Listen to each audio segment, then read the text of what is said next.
Você já ouviu falar de um cara chamado Thomas Cavendish? Ele foi um corsário inglês, que é basicamente um pirata com respaldo estatal. Na Inglaterra, esse cara é um herói, porque ele foi o terceiro cara a dar a volta ao mundo. Ele foi celebrado nas ruas com festa e tudo mais.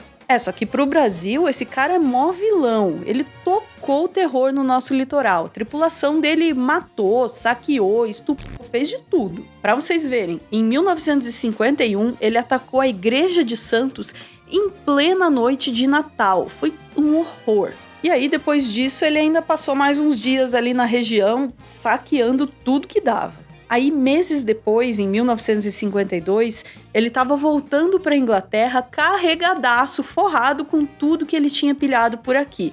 E estava pronto para ser recebido, assim, como herói de novo. Mas aí, quando ele estava passando pela costa de Pernambuco, ele teve um piripaque e caiu morto. Caiu e morreu. Para quem acredita, o nome disso é karma. Ou, como diriam os ingleses, karma's a bitch. Hoje a gente conta pra você sobre algumas das muitas vezes em que o vira-lata caramelo ganhou a rinha contra o bulldog inglês.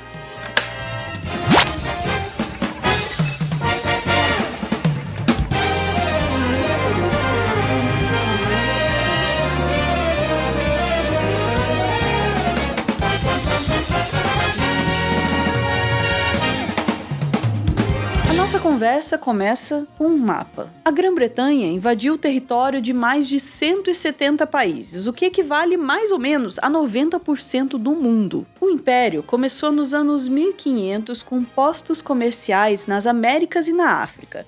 Mas a primeira colônia da Grã-Bretanha mesmo foi a Irlanda, que guarda mágoa e cicatrizes até hoje. Nos anos 1800, o Império já tinha se espalhado pelo mundo todo e inaugurado uma hegemonia global chamada Pax Britânica.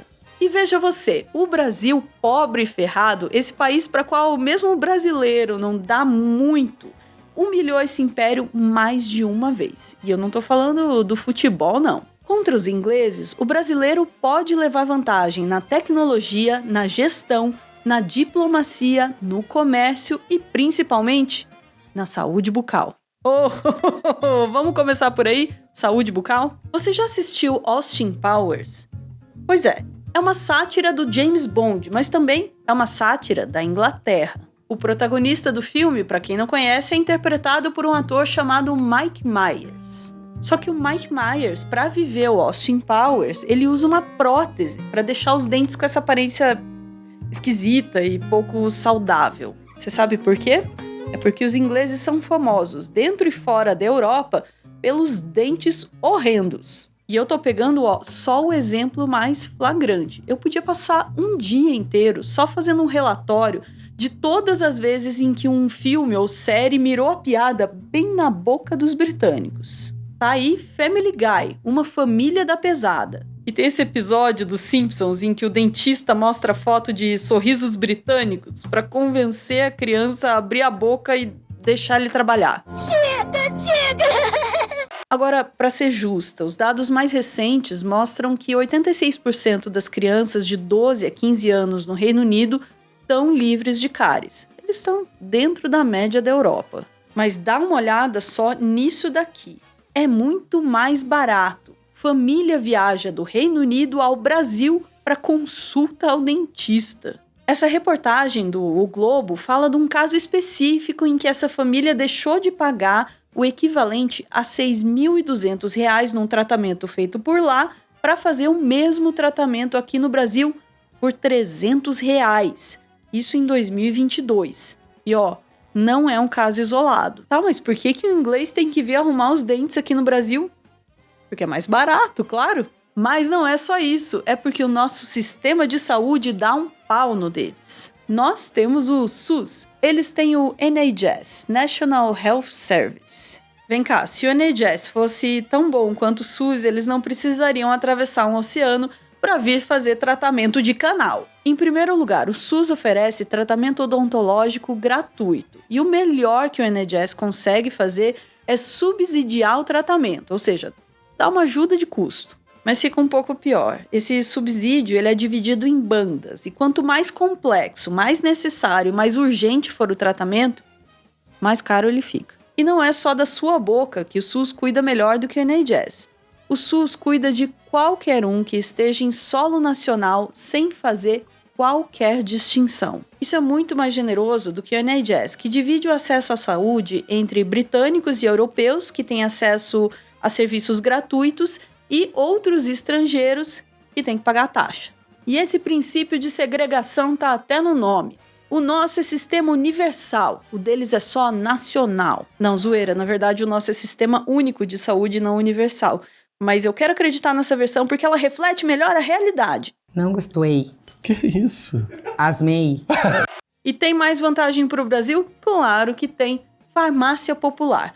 O SUS te oferece acesso a medicamentos de graça. E mesmo no pior momento do Brasil, a lista de medicamentos, só fez aumentar. Inclusive, acabou de aumentar de novo, tá? A gente segue agora direto para o Rio de Janeiro para te contar que o Ministério da Saúde tornou gratuita a retirada de 10 novos medicamentos no programa Farmácia Popular. Remédios inclusos são utilizados no tratamento da doença de Parkinson, colesterol alto e rinite. Na Inglaterra tem isso? Não tem isso. E a gente ainda tem que lembrar que o SUS é muito maior do que a NHS. Sim, pois o SUS tem que cobrir um território muito maior e atender muito mais gente. E agora, o mais impressionante é que a gente faz tudo isso por menos. O SUS custa só 4% de tudo que o Brasil produz, o famoso PIB.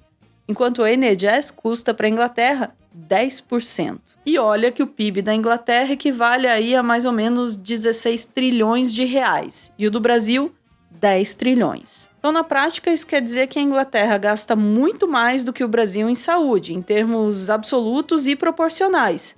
Mas ainda assim tem que vir arrumar os dentes aqui. Já nos Estados Unidos, o conceito de saúde pública está apenas sendo descoberto. Eles ainda não sabem muito bem o que é isso e como que funciona, mas eles estão começando a ter uma ideia. Caraca, para eles, saúde pública ainda é uma novidade. E toda novidade assusta, né, gente? Gente, mas a gente não pode julgar. A gente tem que ter paciência com esses países que ainda estão se desenvolvendo. Não ri. Mas falando sério, a cada eleição eles estão lá debatendo a necessidade de um sistema público de saúde. Alguns concordam que é um absurdo que um país tão rico não consiga sequer cobrir a saúde dos seus cidadãos. Outros já acham que esse negócio de acesso à saúde é a porta de entrada para outros direitos humanos básicos aí, e isso aí só pode levar ao comunismo. Mas seja como for, o parâmetro deles nunca é o SUS, o parâmetro deles é o NHS da Inglaterra. Muita gente nos Estados Unidos mira no NHS como o modelo a ser seguido. Pois é, nos Estados Unidos, quem sabe que saúde é um direito quer um NHS, deseja um NHS, sonha, pelo amor de Deus, com o NHS. Eles se comparam com a Inglaterra e pensam, é isso que a gente quer ser. E eles jamais vão olhar para o Brasil e pensar que eles querem ser a gente, né? Pois bem, se eles fossem capazes de sonhar mais alto mesmo, eles estariam sonhando com o SUS. Espera que eu preciso fazer uma pergunta. Oi, galera, o negócio é o seguinte, a gente tá falando sobre em quais medidas o Brasil dá um pau na Inglaterra. E por falar em medidas, cabem umas 69 Inglaterras dentro do Brasil, tá? Só pra vocês saberem. Mas eu queria saber mesmo, em que outras áreas o Brasil é melhor que a Inglaterra, hein? Coxinha é melhor que fish and chips? E se você quer ajudar a TV Cringe a crescer cada vez mais, como o SUS, você pode se inscrever aqui no nosso canal, mas só se você quiser.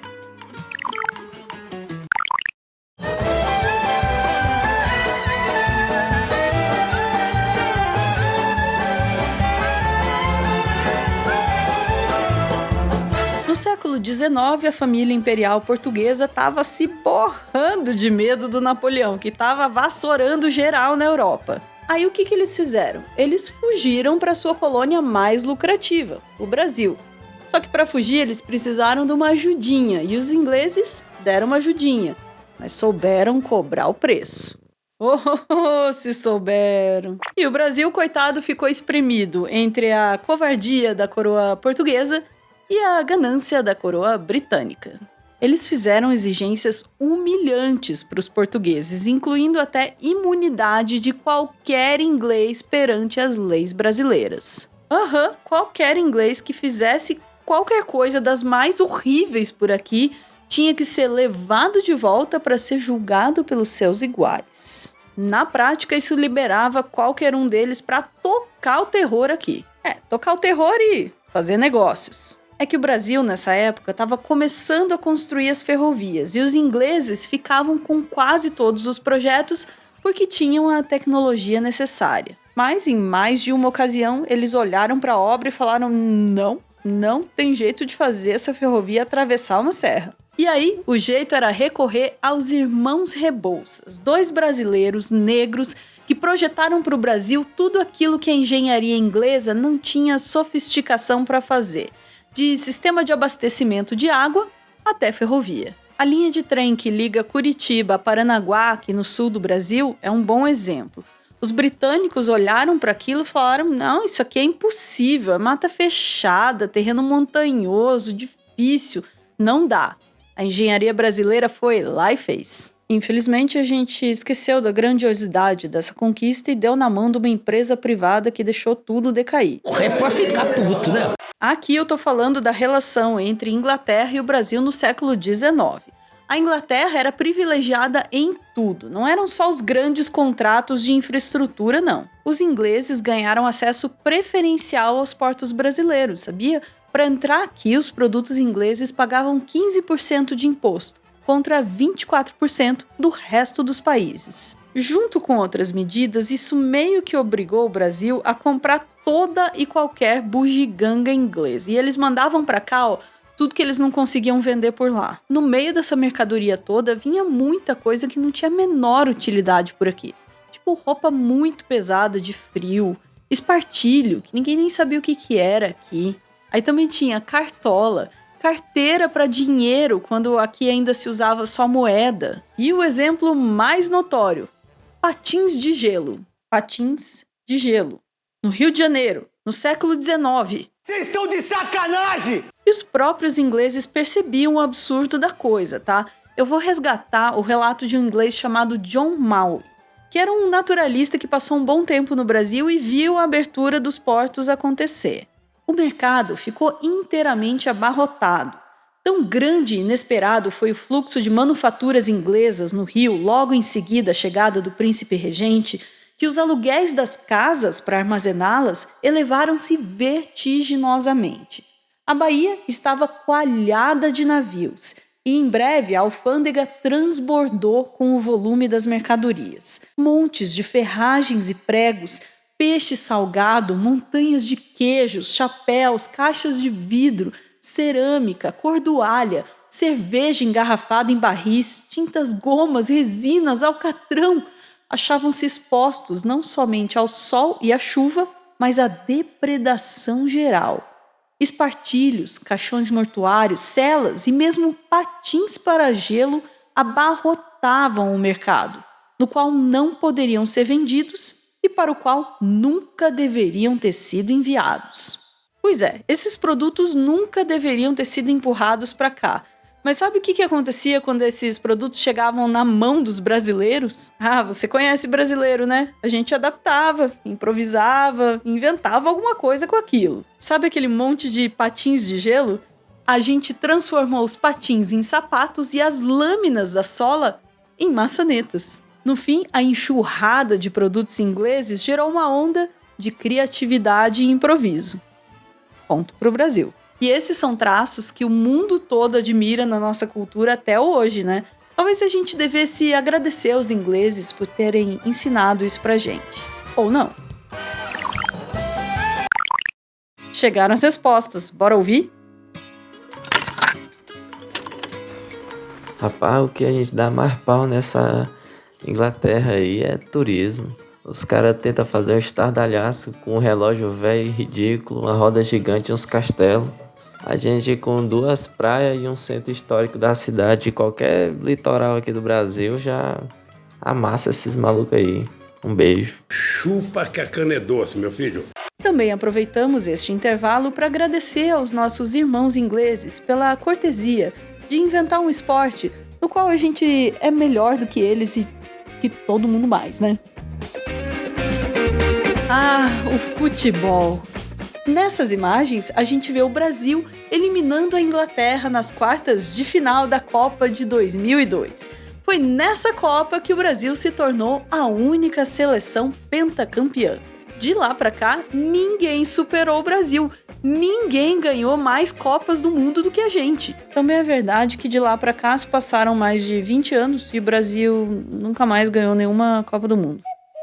É paciência, né, gente? Nem o melhor país do mundo pode ter tudo o tempo todo. Putz, cara.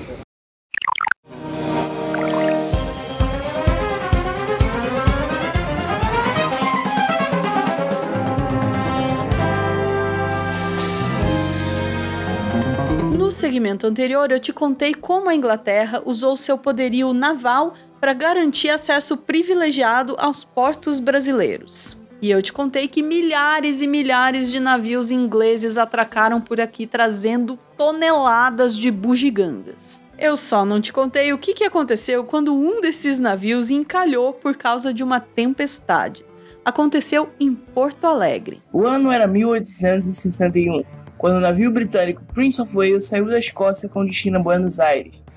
Durante seu caminho, ele encalhou na costa do Rio Grande do Sul.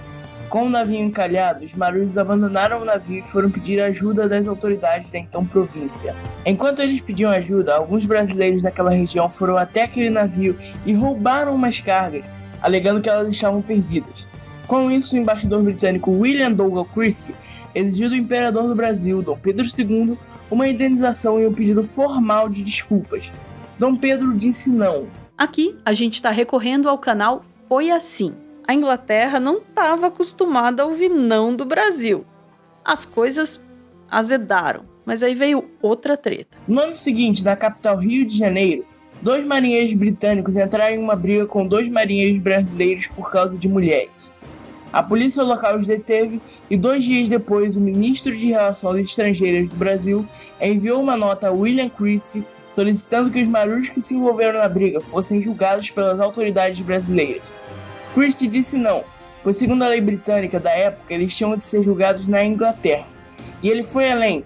Ele disse que se Dom Pedro II não pagasse a indenização e pedisse desculpas, ele iria prender os brasileiros envolvidos na briga, demitir os policiais que prenderam os britânicos e que a Marinha Real Britânica cercaria toda a Baía de Guanabara. Então, lembra que eu te disse que naquela relação abusiva entre o Brasil e a Inglaterra estava previsto que os ingleses jamais fossem julgados aqui?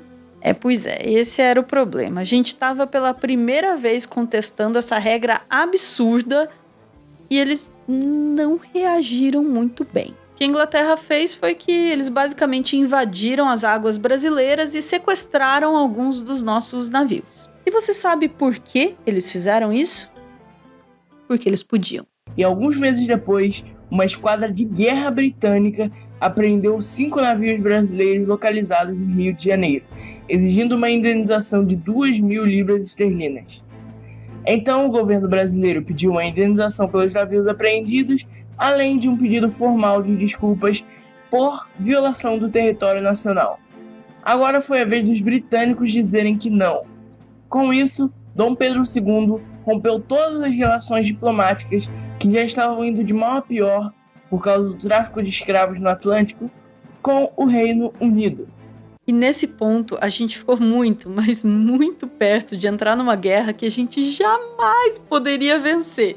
Mas a diplomacia brasileira deu um jeito. A gente chamou o rei da Bélgica para mediar o conflito. Saca só, o Brasil sabia que a Inglaterra ia gostar da ideia, porque o rei da Bélgica era tio da rainha da Inglaterra. Nobreza europeia, né, galera? É tudo família, é tudo parente.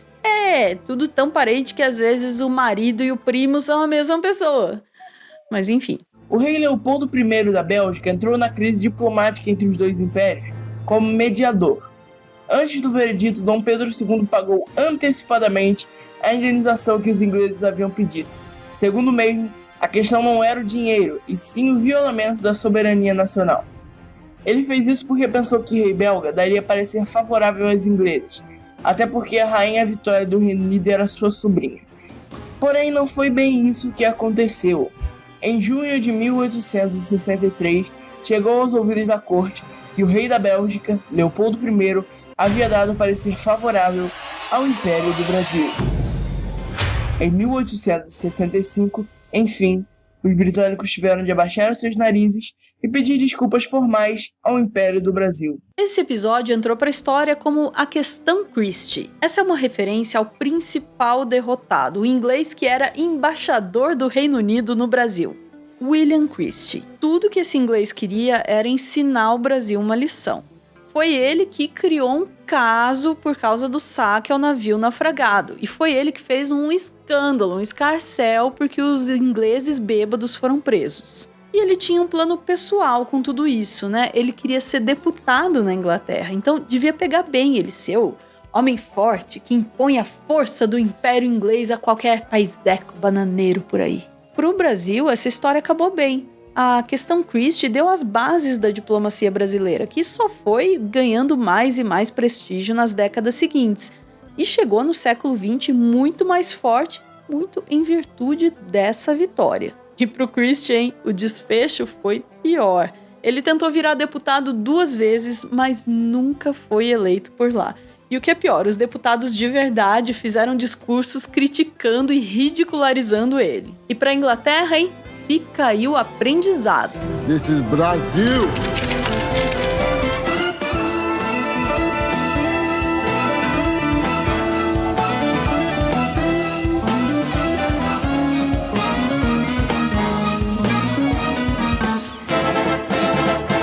Eu queria perguntar para vocês, em nome de toda a Associação de Odontologia do Brasil, como é que tá a dentição de vocês depois de morder tantas nossas costas?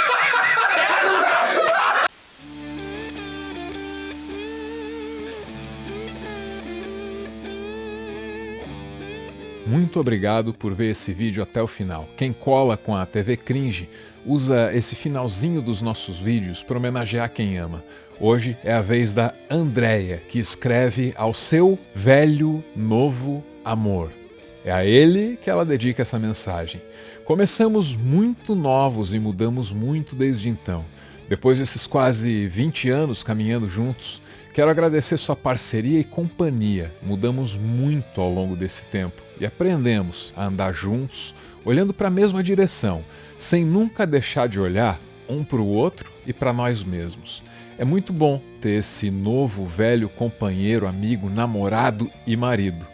Gosto muito de descobrir o mundo com você. Obrigada por todas as empreitadas comigo. Te amo.